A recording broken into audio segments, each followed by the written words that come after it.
The main reason that keeps me coming back to Like a Dragon is the final challenge. Funny thing is I can't exactly pinpoint why. I have my candidates, an excuse to grind all the jobs and keep experiencing the gameplay, spending more time with the wonderful cast of characters, using the super moves and weapons I had to grind and achieve so much for, the connection the series as a whole has given me to that damn tower, and of course, AMON.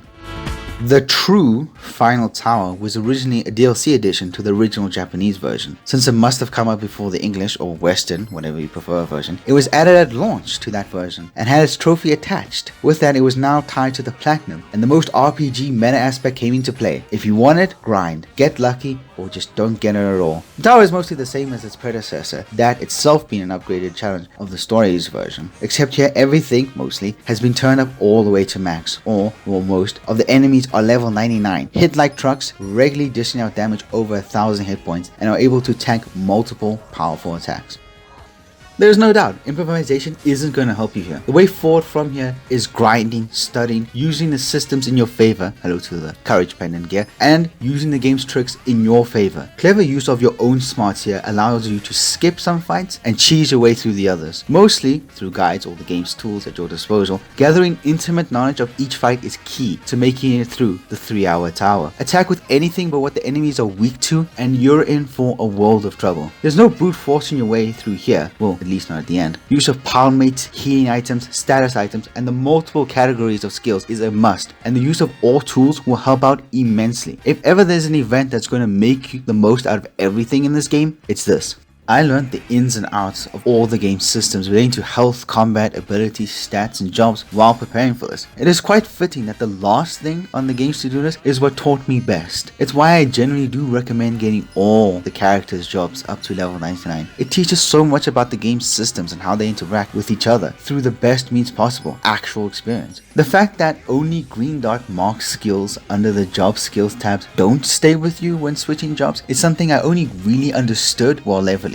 Same thing with me understanding agility and dexterity. Sure, it could have been explained on paper, but only after leveling up the breaker job and seeing that led to Han Jungi having so many turns did I truly understand what agility meant. The same thing with Eri and how she gathered all that dexterity, making her a dodging machine. Grinding the gameplay over and over again will inevitably give you greater understanding on how to play the game. The benefit here is that leveling up your characters while doing so also make the experience easier intrinsically thanks to the stats leveling up. Also, Kasuga seemed really resistant to projectiles once his freelancer and hero jobs were maxed. I imagine there's a ton of advantages just like that for all characters the more you level them and their jobs up, with the most advantageous thing being the incredibly high HP and MP they will gather along the way. I actually made it pretty far in one of my earlier and under-leveled attempts at the tower. I made it up to the penultimate normal enemies in a run where I only had one job maxed up to 99 for each character, except for Kasuga because I liked his hero job that much. I can tell you that was almost pure luck, and not even that was enough to see me through to the end. When I returned effectively maxed out, there was a hugely noticeable difference. Not having to rely on healing and status items, although I was prepared with them anyways, was a relief. And being allowed to experiment in the tower gave me the confidence and spirit I needed to beat it.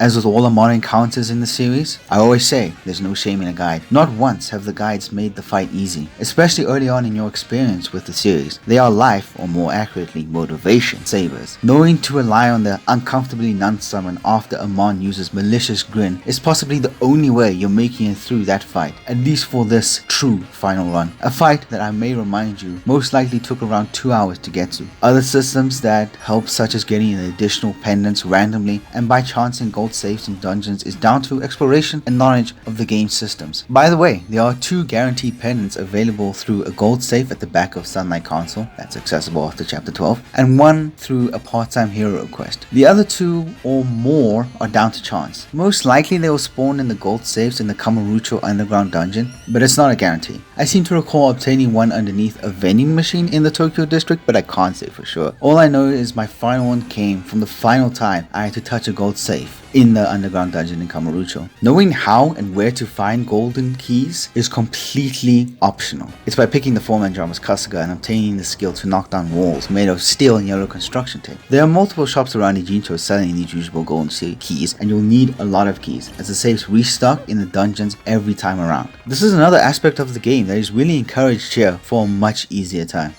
Basically, the final tower, the true final Millennium Tower, encourages and almost borderline demands use of the entire game systems to conquer it. Not bad for some DLC that was basically just pushing most of the sliders up to max. In preparing for it and using some of the tricks in it along the way, you will most likely conquer the game itself, and there's not much greater feeling related to the game. I mean, just look at the PlayStation Access recall of it. It brings out what shines the most in the games and allows you to overcome its flaws with more grinding, which in itself shows you its strengths. Defeating it for the first time brought back memories of defeating AMON and Kiwami, the first time I had done that, and to be honest, it was a feeling I had missed, cherished, and to go back there after 8 previous games in the series I had played was such a great feeling.